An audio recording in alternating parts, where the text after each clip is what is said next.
Bad news hit the Knicks after their win against the Nets. Mitchell Robinson might be out for the rest of the season. Here are the important details you need to know.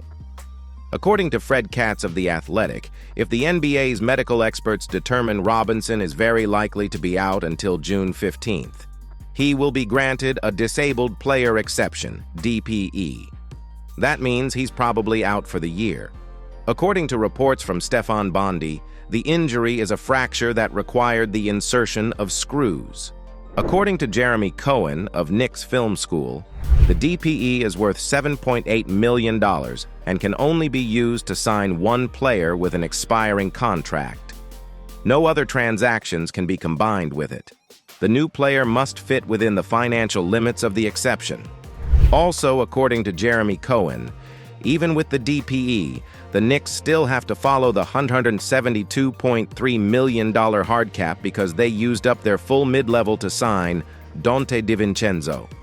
This might not be a problem right now, but it's something to think about if they want to make multiple trades that affect salaries. To sum it up, losing Mitchell Robinson is a significant setback for the team. Such a tough matchup. Robinson with the defense. These details show how Mitchell Robinson's injury affects the team and the financial decisions they have to make. A healthy Robinson elevates the team's potential to compete at a high level, especially in a playoff series. Without him, they will face adversity, particularly on the defensive end, and achieving a playoff berth is less of a guarantee. Despite this, the Knicks have shown resilience in dealing with conflict over the past year. Isaiah Hartenstein, who steps in as a replacement, has proven he can make the Knicks a more potent offensive team, and defensively, he does a lot of what Mitch brings to the table. While Robinson excels in pick-and-roll coverage, Hartenstein brings size, intelligence, agility, and a tenacious playing style. There's even a thought that against formidable East opponents like Boston and Milwaukee, Hartenstein might be the better center option because Mitch has struggled mightily guarding stretch bigs. However, it remains to be seen whether this holds true. In the meantime, the Knicks should explore acquiring additional support, with various names already being considered. Kelly Olynyk has been mentioned as a potential trade target and could be an option, but there are a few challenges. Firstly, his salary of over $12 million for the season exceeds the disabled player exception, a DPE limit. While he could be part of a larger trade, dealing with Danny Ainge, known for seeking high returns, might complicate negotiations.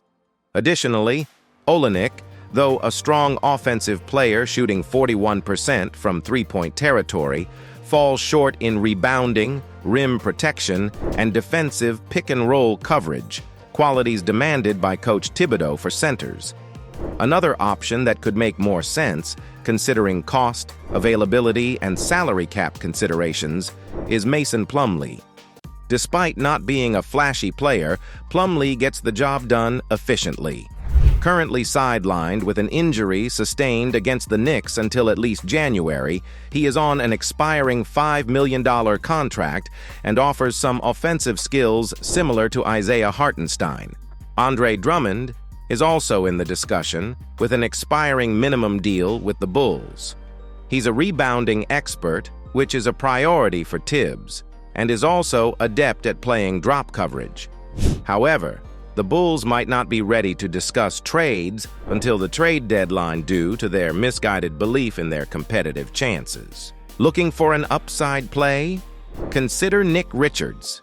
Hartenstein will be a free agent this summer and could command a huge raise now that he will be logging starter minutes. Can the Knicks afford to pay Hartenstein a hefty salary while still having Mitch on the books? That remains to be seen.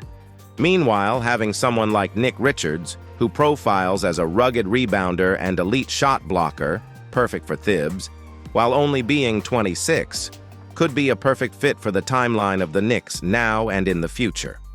While there are other names floating around, the Knicks might stick with their current group of big men for now. Finding a quality backup center at a reasonable cost is unlikely in the current market. So, let's stay tuned and see what happens next.